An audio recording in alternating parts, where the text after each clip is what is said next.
जय सीताराम जी सभी को। चेतसा सर्वकर्माणि मयि सन्न्यस्य मत्परः बुद्धियोगमुपाश्रित्य मच्चित्तः सततं भव। मच्चित्तः सर्वदुर्गाणि मत्प्रसादात् तरिष्यसि। सब कर्मों को मन से मुझ में अर्पण करके तथा समबुद्धि रूप योग का अवलंब करें कि मेरे परायण हो जाए, और जो निरंतर मुझ में चिंतित चित्त को लगाए रह, इस प्रकार मुझ में चित्त लगाए रहकर कि तू मेरी कृपा से समस्त संकटों से अनायास ही पार हो जाए।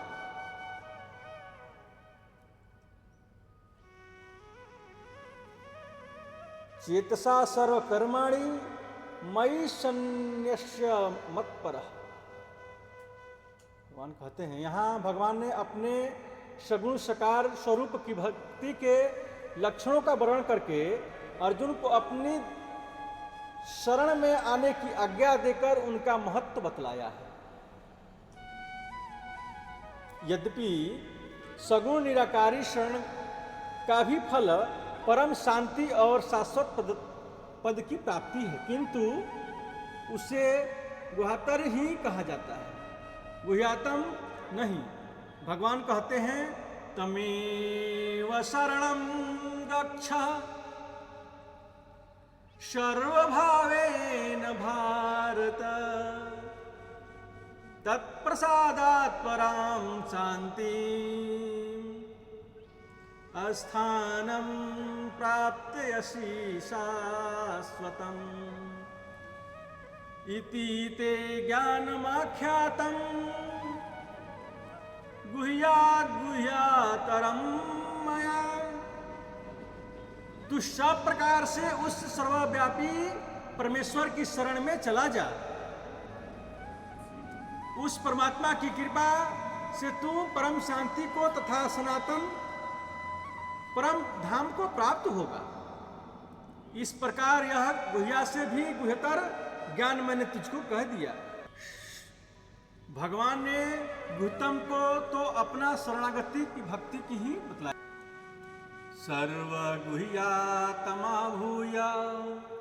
शृणु मे परमं वचा इष्टोऽसि मे दृढमिति ततो वक्ष्यामि ते हितम्। मन्मना भव मद्भक्तो मन्मना भव मद्भक्तो मद्यजी मां नमस्कुरु। मामे वैश्यसि सत्यं ते प्रतिजाने प्रियोऽसि मे।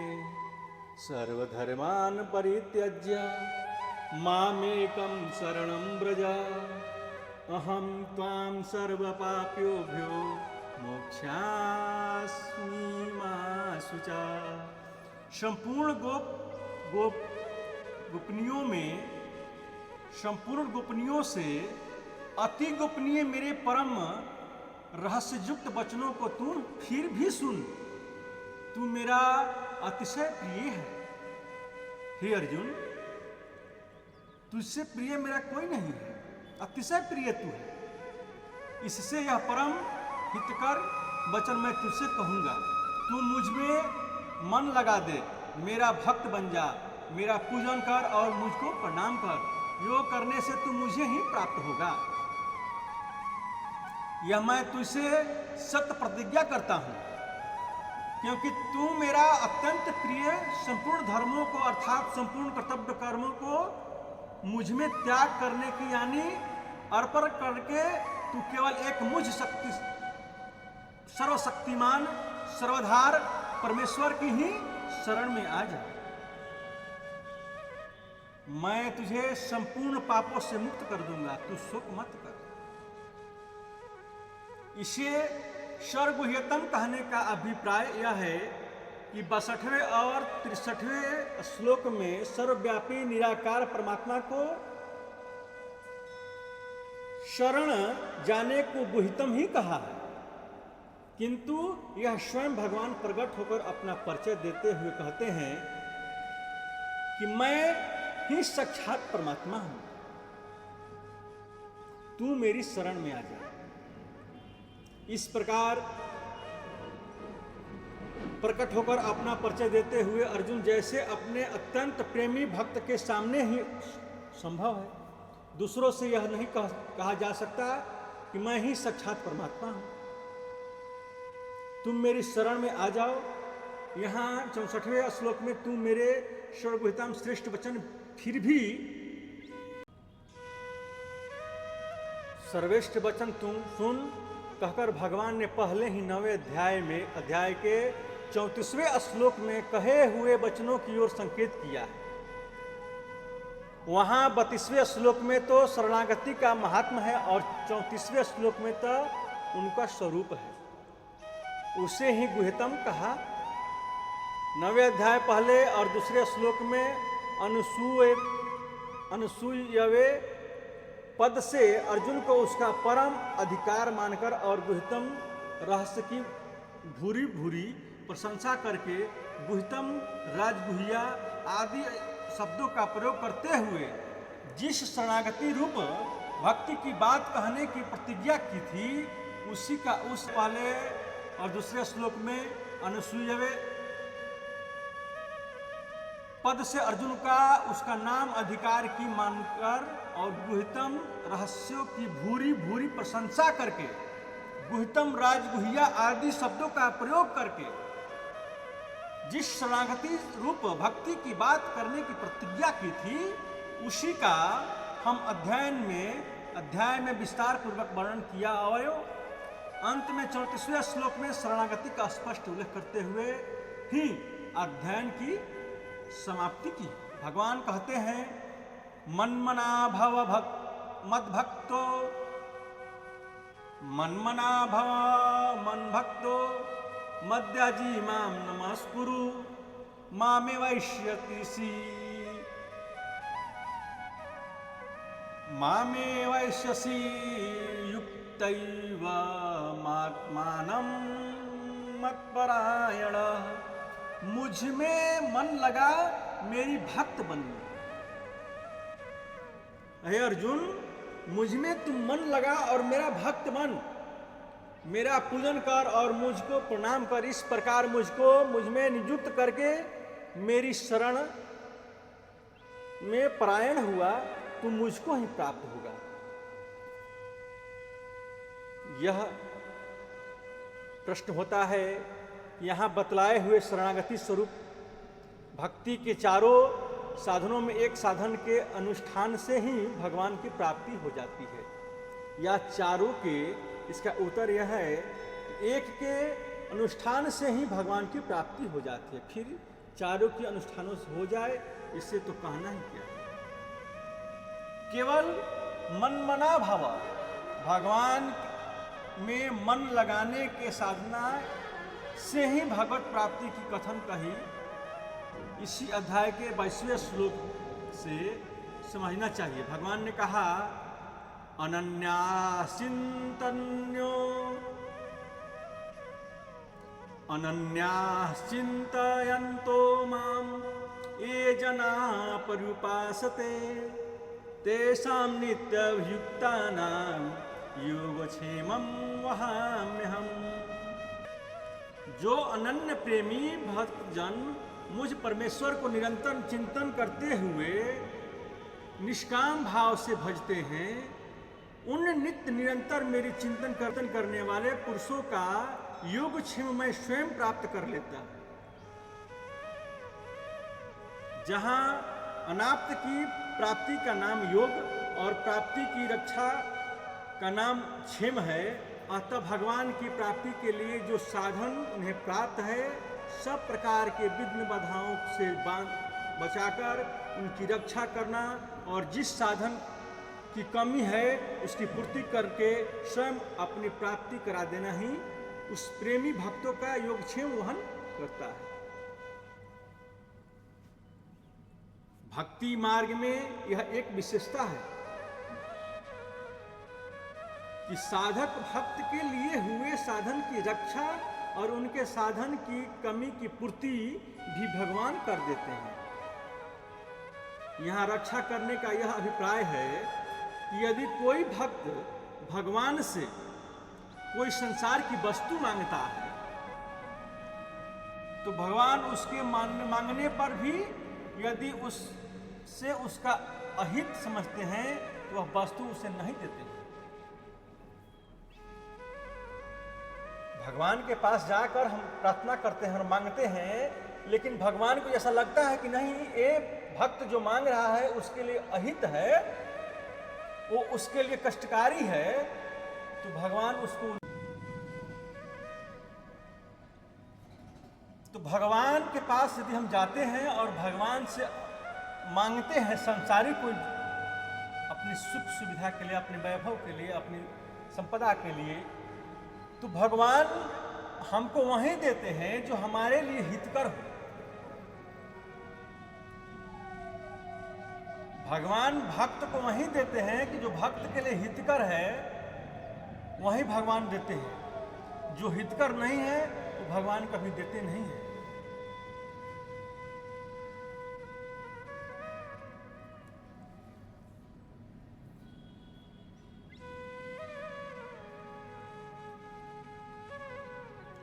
तो वह वस्तु उसे नहीं देते हैं। जैसे नारद जी ने भगवान से हरि का रूप मांगा था, किंतु उसमें उसका अहित समझकर हरि शब्द का अर्थ बंदर भी होने के कारण भगवान ने उनको बंदर का रूप दे दिया। एक बार भगवान से नारद जी ने मांगा था, मुझे हरि दीजिए, हरि का रूप मांगा था भगवान जी से, भगवान जी ने बंदर का रूप दे दिया। हरि शब्द का अर्थ बंदर भी होता है, और इसके परिणाम स्वरूप उनके श्राप को भी भगवान ने स्वीकार कर लिया। जब नारद जी ने बंदर बन गए तो भगवान को श्राप भी दिए थे, फिर भी भगवान ने उनको श्राप को स्वीकारा था। परंतु अपने भक्त को कंचन और कामनी से उसी प्रकार बचा लिया जिस प्रकार एक हितैषी सद्वैद्य योगी को कुपथ से बचा लेते हैं। केवल भक्तों का भाव, भगवान की भक्त के साधन से भगवान की प्राप्ति इसी अध्याय लाई गई है।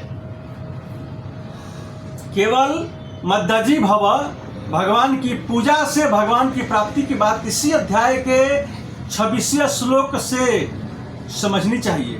भगवान कहते हैं, पत्रम पुष्पम फलम तोयम यो मे भक्त्या प्रत्यक्षति, पत्रम पुष्पम फलम तोयम यो मे भक्त्या प्रयच्छति अतदहम भक्त्युपहत पश्यामि प्रक्तात्मनः।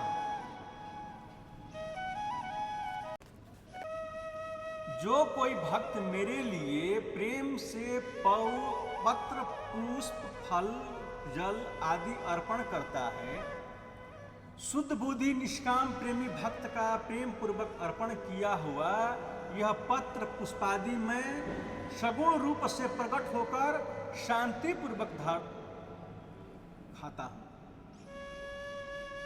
यहां तो यह जिज्ञासा होती है कि इस श्लोक में पत्र पुष्प फल जल इस 4 पदार्थों की अर्पण की बात कही गई है।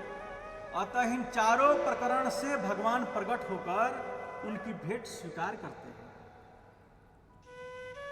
या एक के समर्पण से भी उसका उत्तर यह है कि प्रेम पूर्वक एक के समर्पण से भी भगवान उसे स्वीकार कर लेते हैं,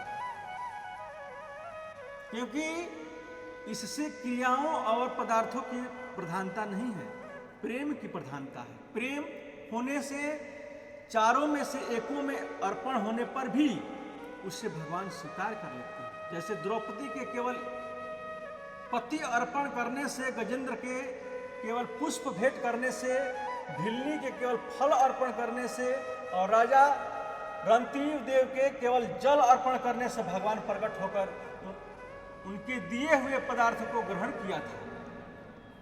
इसी प्रकार ये सभी एक एक पदार्थ के अर्पण करने से ही भगवान प्राप्त होते हैं। तब फिर सब प्रकार के भक्ति पूर्वक भगवान की पूजा करने वाले भगवान मिल जाते हैं।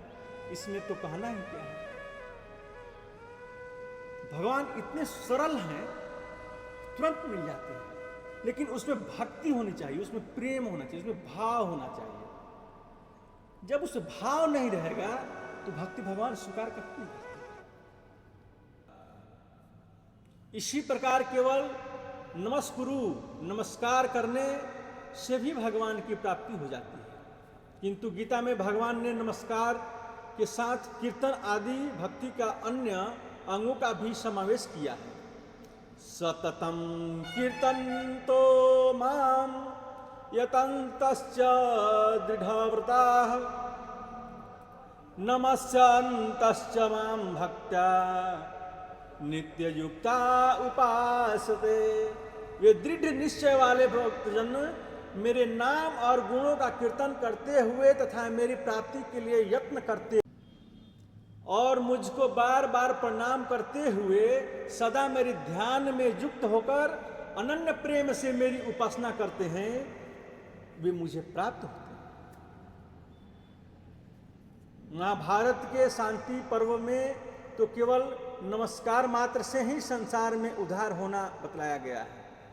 एकोपि कृष्णस्य कृतः प्रणामो दशाश्वमेधाव भृथेन तुल्यः दशाश्वमेधी पुनरेति जन्म कृष्णः प्रणामी न पुनर्भवाय। भगवान श्री कृष्ण को एक बार भी किया हुआ प्रणाम 10 अश्वमेघ यज्ञ के बराबर है।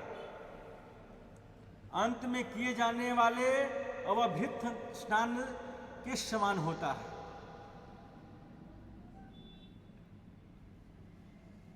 इतना ही नहीं, 10 अश्वमेध यज्ञ करने वाले तो इसके फल को भोगकर पुनः संसार में जन्म लेते हैं, किंतु भगवान श्री कृष्ण को प्रणाम करने वाले पुनः संसार में जन्म नहीं लेते। दशाश्वमेधी पुनरेति जन्मः कृष्ण प्रणामी न पुनर्भवाय। 10 अश्वमेध यज्ञ करने वाले जो है पुनर्जन्म लेते हैं, लेकिन भगवान को प्रणाम, सिर्फ प्रणाम करने से भगवान जो है संसार के जन्म मरण के बंधन से मुक्त कर देते हैं। ऊपर बतलाया जा चुका है कि 9वें अध्याय के पहले और दूसरे श्लोक में भगवान ने अपनी भक्ति को सबसे गुह्यतम, राजगुह्या और विज्ञान सहित ज्ञान बतलाकर उनकी भूरी भूरी प्रशंसा की है एवं उनको बहुत ही उत्तम और सुगम बतलाया है। ऐसा सुगम साधन होने पर भी मनुष्य उसमें नहीं लगते। इसमें श्रद्धा का न होना ही कारण है। भगवान कहते हैं, आश्रयः दहानां पुरुष धर्मस्यास्य परन्तपः अप्राप्य मां निवर्तन्ते मृत्यु संसार वर्तन्मग्नि। हे परंतप, उपयुक्त धर्म में श्रद्धा न रखने वाले पुरुष मुझको न प्राप्त होकर मृत्यु रूप। यहाँ यह प्रश्न उठता है कि जिसकी भक्ति के साधन में श्रद्धा नहीं, उसका संसार में यानी 84 लाख योनि में भ्रमण करना तो सर्वथा संभव है, पर यहाँ इसके साथ ही मुझे न प्राप्त होकर कहने की क्या आवश्यकता है, जबकि उसे भगवान के प्राप्त होने की कोई संभावना ही नहीं। इसका उत्तर यह है कि मुझे न प्राप्त होकर कथन से यह सिद्ध होता है कि मनुष्य मात्र का परमात्मा की प्राप्ति में जन्मसिद्ध अधिकार है। जैसे राजा के पुत्र का उस राज्य पर जन्मसिद्ध स्वाभाविक अधिकार होते हुए भी पिता में श्रद्धा भक्ति न होने के कारण वह उस राज्य के से वर्जित किया जाए तो कोई दोष की बात नहीं होती। इसी प्रकार भगवान की प्राप्ति में मनुष्य की जन्मसिद्ध अधिकार होते हुए भी भगवान में श्रद्धा भक्ति प्रेम न होने के कारण कोई उससे वास्तविक रह जाए तो अनुचित नहीं रह जा सकता। इसलिए मनुष्य को श्रद्धा भक्ति पूर्वक नित्य निरंतर भगवान का स्मरण करते रहना चाहिए, क्योंकि उठते बैठते सोते जागते हर समय भगवान का स्मरण करना सर्वोत्तम है। हर समय भगवान का स्मरण करने से अंत काल में भगवान का स्मरण स्वाभाविक ही हो जाता है, और जब अंत काल में भगवान के स्मरण हो जाए तो कहना ही क्या है।